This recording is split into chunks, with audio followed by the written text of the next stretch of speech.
남편의 마지막 가는 길에서 운명을 만났습니다. 영락공원 장례식장 로비에 들어서니 묵직한 침묵이 저를 맞았어요. 천장이 높은 대형 홀이었는데 형광등 불빛이 차갑게 내려앉아 있더군요. 하얀 국화와 노란 국화가 박만수라는 현수막 아래 빼곡히 놓여 있었습니다. 꽃향기와 향냄새가 뒤섞여서 코끝을 찔렀어요. 검은 정장 입은 조문객들이 소곤소곤 이야기하며 오가고 있었습니다. 발자국 소리가 대리석 바닥에 딱딱 울려서 더욱 엄숙한 분위기를 만들고 있었어요. 저는 상주석에 앉아 고개를 숙이고 있었죠. 40년을 함께 산 남편을 떠나보내는 마음이 무거웠습니다. 20해 전 딸 소연이를 잃고 이제 세상에 혼자 남겨진 기분이었어요. 가슴 한가운데가 텅 빈 것 같았습니다. 그런데 그 순간 한 여인이 영정 앞으로 걸어오는 걸 보게 됐죠. 단정한 검은 원피스를 입고 있었습니다. 키가 적당히 크고 몸매도 날씬했어요. 머리는 어깨까지 오는 단발이었고 화장은 연하게 했더군요. 고개를 숙여 정중하게 절하는 모습에서 교양이 느껴졌습니다. 절할 때 목 부분이 살짝 드러났는데 바로 그 순간이었어요. 쇄골 바로 아래 3개의 별 모양 점이 선명하게 보이는 거예요.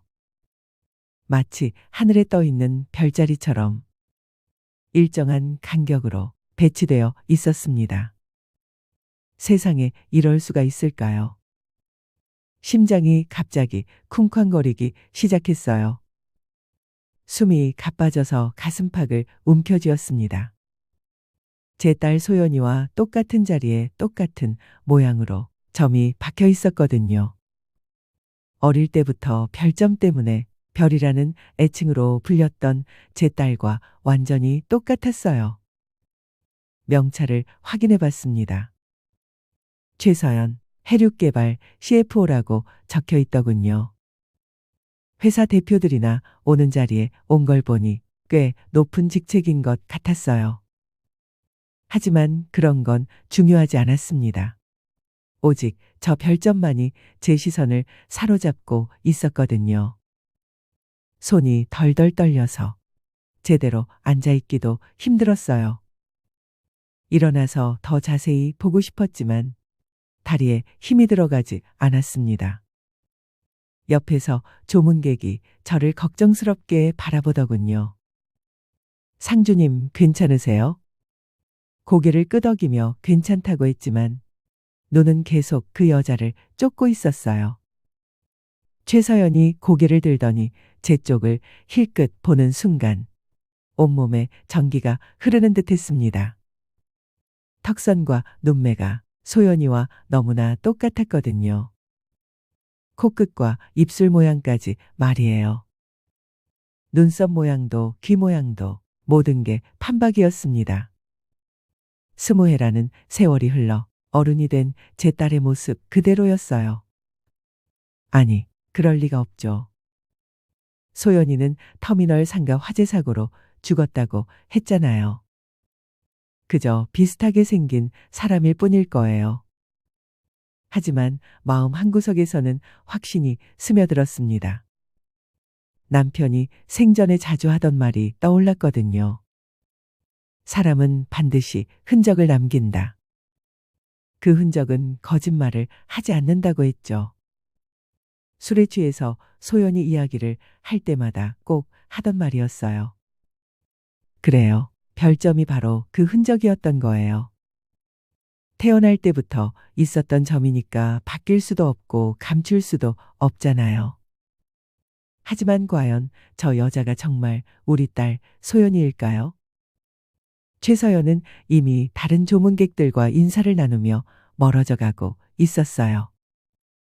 저는 그 뒷모습을 바라보며 가슴 깊숙한 곳에서 무언가 꿈틀거리는 걸 느꼈습니다. 혹시나 하는 희망 말이에요. 20해 동안 꺼져가던 불씨가 다시 타오르기 시작했어요. 만약 정말 소연이라면 어떻게 살아남은 걸까요? 그리고 왜 최서연이라는 이름으로 살고 있는 걸까요? 그리고 왜 저를 못 본 척 하는 걸까요? 저는 한은옥입니다. 올해 68살이죠. 동네 재래시장에서 나물과 채소를 파는 작은 가게를 운영하며 평생을 살아온 평범한 아줌마예요. 시장 입구에서 30년 넘게 자리를 지키고 있습니다. 새벽 5시면 일어나서 도매시장에서 채소를 떼어오고 밤 9시가 되어서야 문을 닫아요. 손님들과 흥정하고 이야기 나누는 게 일상이었죠. 별거 아닌 하루하루였지만 남편 박만수와 딸 소연이가 있어서 행복했습니다. 제 딸 소연이는 정말 예쁜 아이였어요. 17살 봄날까지 저희와 함께 살았죠. 학교 다닐 때는 공부도 잘했고 성격도 활발해서 친구들이 많았습니다. 쇄골 아래 별 모양 점 3개 때문에 어릴 때부터 별명이 별이었어요. 그 아이는 용돈을 벌기 위해 터미널 상가에서 아르바이트를 했습니다. 옷가게에서 손님 응대하고 정리정돈하는 일이었죠. 매일 학교 끝나면 그곳으로 가서 저녁까지 일했어요. 그날도 평범한 하루였습니다. 소연이가 아침에 학교 가면서 환하게 웃으며 말했어요. 엄마, 오늘 일찍 들어올게요. 저녁 같이 먹어요. 그런데 그 말이 마지막이 될 줄 누가 알았겠어요. 그날 저녁 8시쯤 터미널 상가에 큰 화재가 났다는 소식을 들었습니다. 급하게 현장으로 달려갔을 때는 이미 건물 전체가 불길에 휩싸여 있었어요. 시뻘건색의 불꽃이 하늘로 치솟고 검은 연기가 사방을 덮었습니다. 소방차 사이렌 소리가 귀를 아프게 했고 사람들의 비명과 아우성이 뒤섞였어요. 소연아, 소연아. 아무리 소리쳐도 대답은 없었습니다. 소방관이 저를 붙잡고 말렸어요. 위험합니다. 물러나세요. 하지만 어떻게 물러날 수 있겠어요? 제 딸이 저 안에 있는데 말이에요. 저는 소방관을 뿌리치고 불길 속으로 뛰어들려 했습니다. 여러 사람이 달라붙어서 저를 말렸어요. 나흘 동안 수색 작업이 이어졌지만 소연이는 찾을 수 없었어요. 시신도 흔적도 아무것도 말이에요.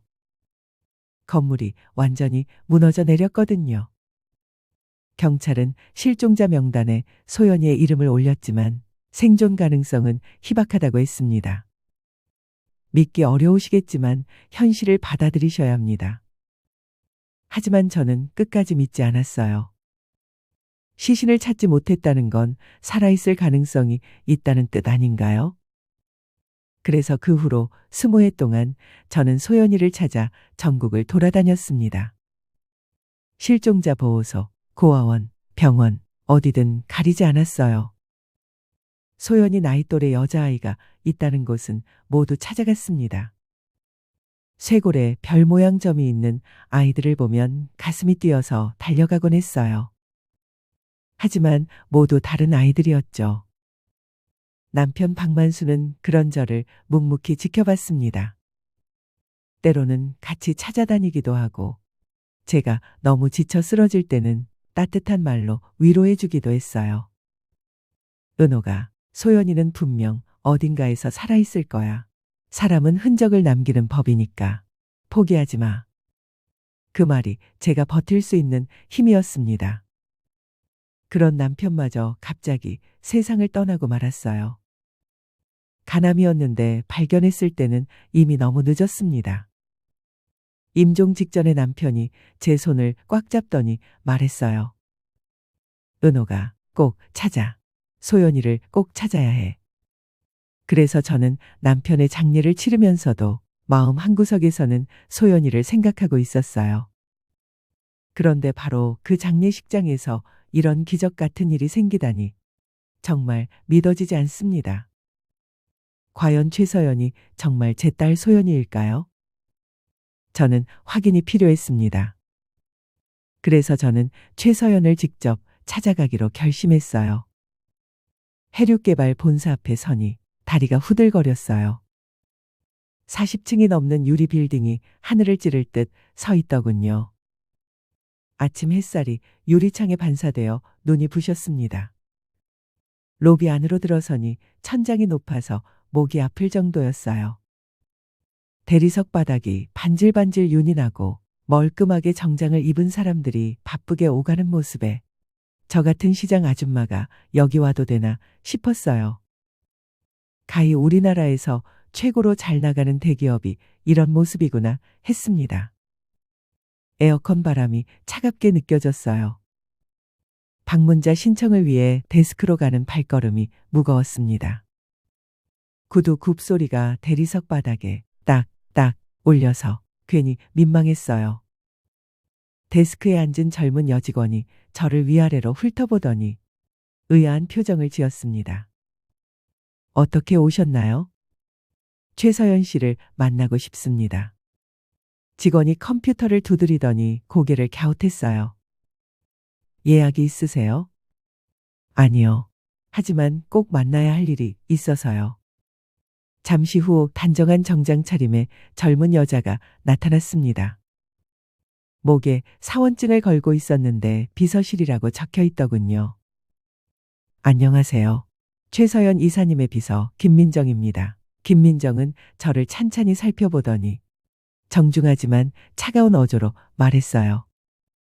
선생님, 죄송하지만 예약 없이 이렇게 불쑥 오시는 것은 곤란합니다. 이사님께서 매우 바쁘신 분이라서요. 하지만 저는 물러설 수 없었어요. 가방에서 소연이 사진을 꺼냈습니다. 17살 때 찍은 마지막 사진이었죠. 교복을 입고 환하게 웃고 있는 모습이었어요. 이 아이를 좀 봐주세요. 김민정이 사진을 받아들고 찬찬히 들여다보더니 눈을 크게 떴어요. 손이 미세하게 떨리는 게 보였습니다. 이 아이가 누구인가요? 제 딸입니다. 20해 전에 잃어버렸어요. 그런데 어제 장례식장에서 이 아이와 똑같이 생긴 분을 봤거든요. 바로 최서연 씨예요. 김민정의 얼굴이 하얗게 질렸어요. 급히 어디론가 전화를 걸더군요. 목소리를 낮춰서 뭔가 급하게 이야기했습니다. 정확히 들리지는 않았지만 지금 바로 와보셔야 할 것 같습니다. 라는 말이 귀에 들어왔어요. 몇 분 후 최서연이 나타났습니다. 어제 장례식장에서 본 바로 그 여자였어요. 회색 정장을 입고 있었는데 차분하면서도 날카로운 인상이었습니다. 최서연은 저를 보더니 경계하는 눈빛을 보냈어요. 무슨 일이시죠? 김민정이 사진을 건넸습니다. 최서연이 사진을 받아들고 한참을 들여다봤어요. 얼굴이 점점 창백해지더니 손이 미세하게 떨리기 시작했습니다. 입술도 잠깐 파르르 떨리더니 이내 굳게 다물어졌어요. 이게 뭔가요? 목소리는 차가웠지만 눈빛은 흔들리고 있었어요. 저는 한 걸음 더 다가갔습니다. 제 딸 소연이에요.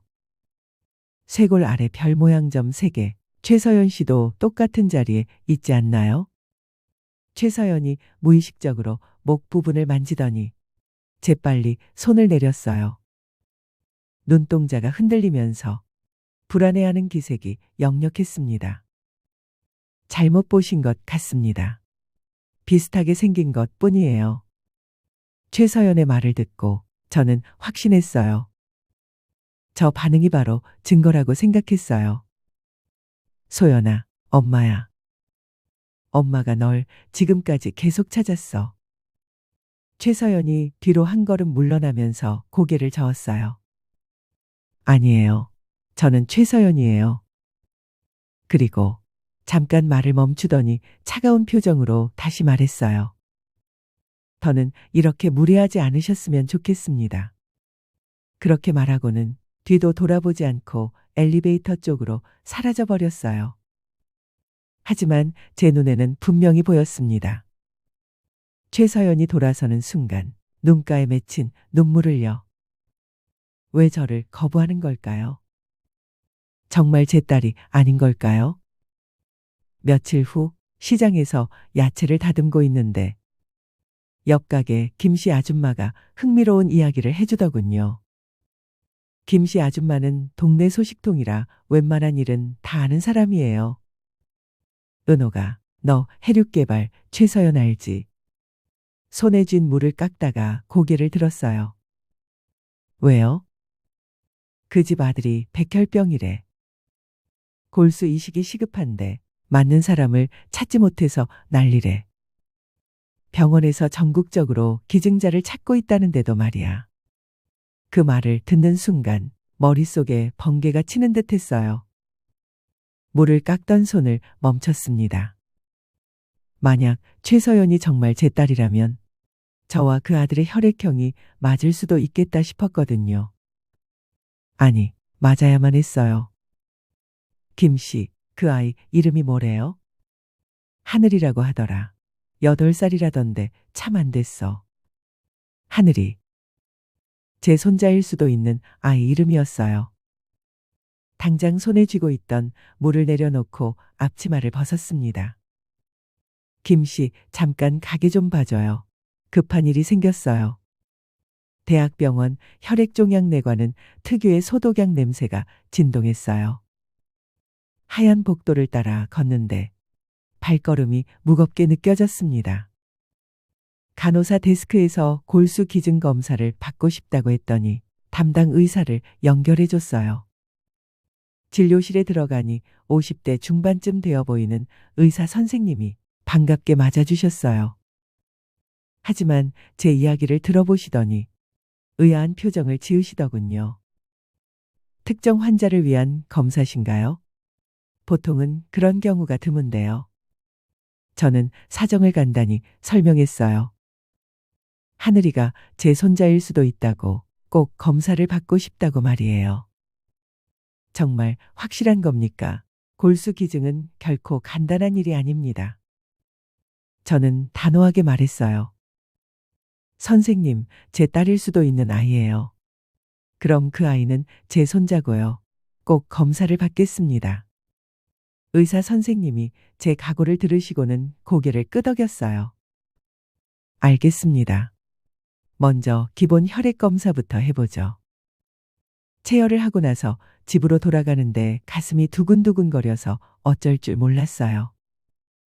만약 검사 결과가 일치한다면 최서연이 제 딸이라는 증거가 될 테니까요.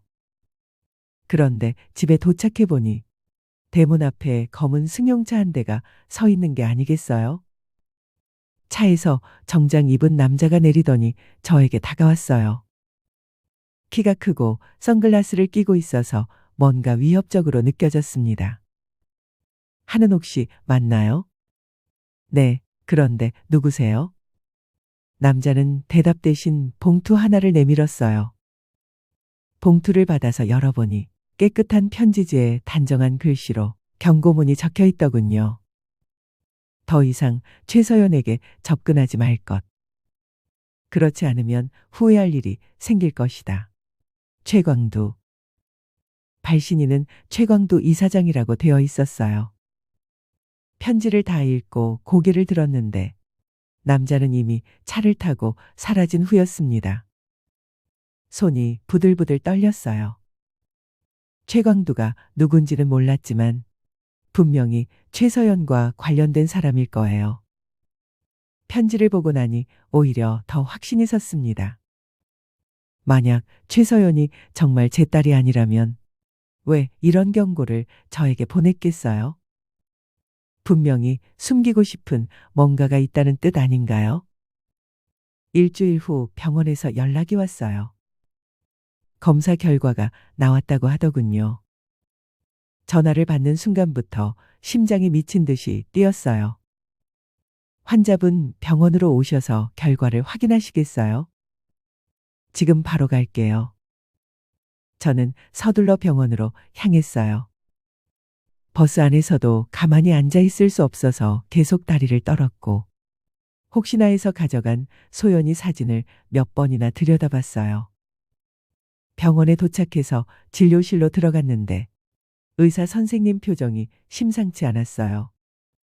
놀란 듯하기도 하고 믿기지 않는다는 듯하기도 했습니다. 이쪽으로 앉으세요. 의사 선생님이 컴퓨터 화면을 보더니 천천히 말을 꺼냈어요. HLA 적합성 검사 결과가 나왔습니다. 상당히, 아니, 매우 높게 나왔어요. 그게 무슨 뜻인가요? 쉽게 말씀드리면 환자분과 하늘이의 골수가 매우 잘 맞는다는 뜻입니다. 이 정도 일치율은 직계 가족 간에서나 볼 수 있는 수치예요. 그 말을 듣는 순간 눈물이 쏟아졌어요. 가슴 깊은 곳에서 뜨거운 감정이 치밀어 올랐습니다. 역시 최서연은 제 딸이 맞았어요. 검사로서 증명이 됐으니까요. 정말 그런가요? 네, 정말 놀라운 일입니다. 하지만 의사 선생님의 표정이 심각해졌어요. 환자분의 연세가 문제입니다. 68이시고 고혈압도 있으시지 않습니까? 젊은 기증자에 비해 마취 위험과 합병증 발생률이 훨씬 높아요. 저는 의사 선생님의 말을 가로막았어요. 선생님, 제 딸이에요. 제 손자라고요. 위험이 이유가 될 순 없어요. 그래도 환자분 신중하게 잘 생각하셔야 합니다. 제가 결정했습니다. 꼭 수술하게 해주세요. 그때 진료실 문이 노크 소리와 함께 열렸습니다.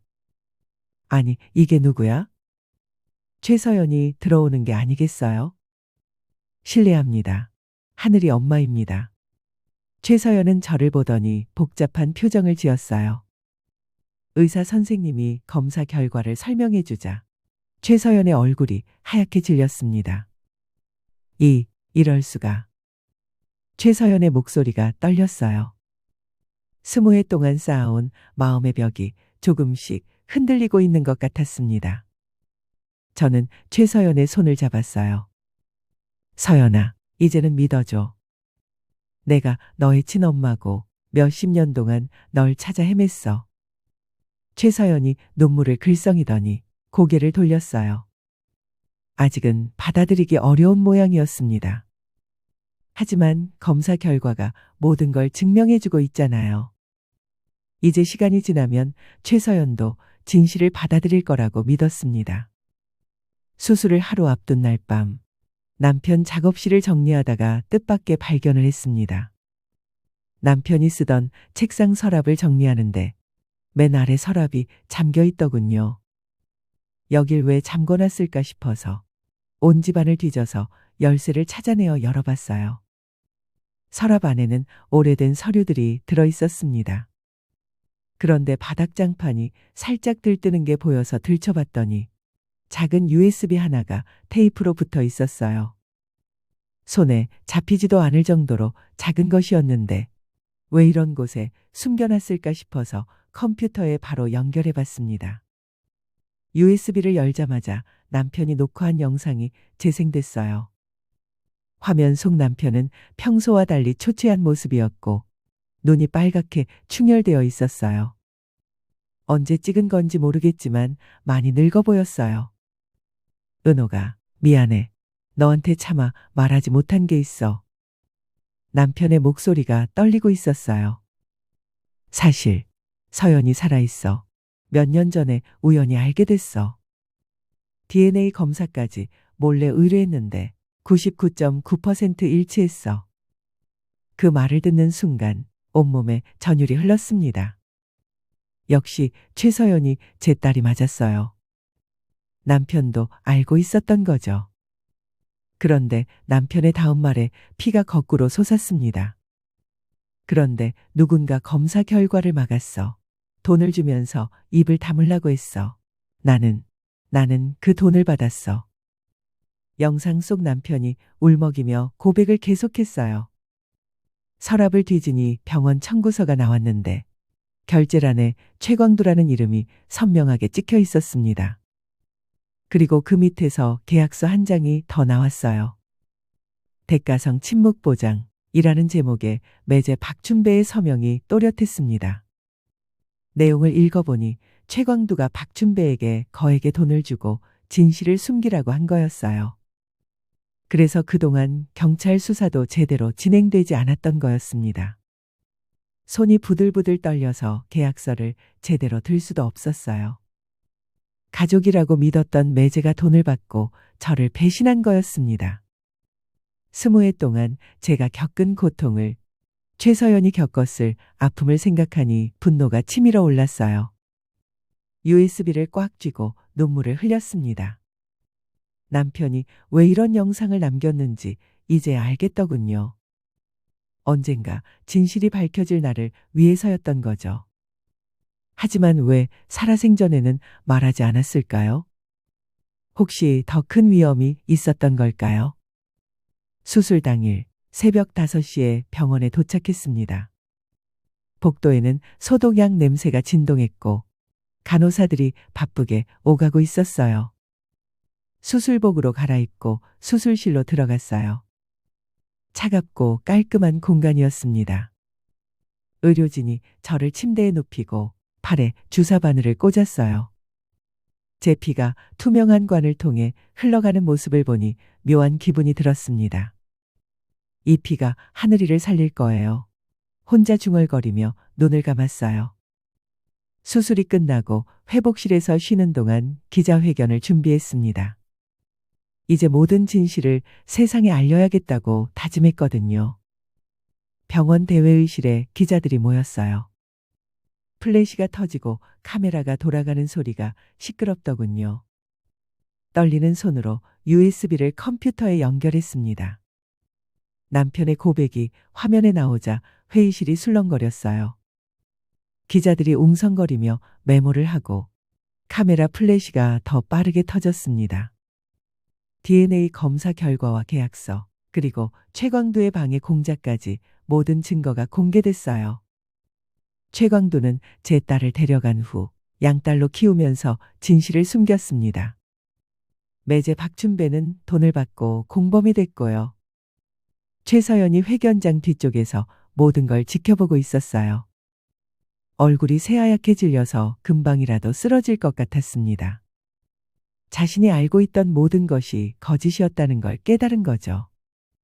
기자회견이 끝나고 회복실로 돌아왔어요. 창밖으로 최서연이 서 있는 게 보였습니다. 한참을 망설이더니 조용히 다가와서 속삭였어요. 마. 그 한 단어가 제 뼛속까지 파고들었어요.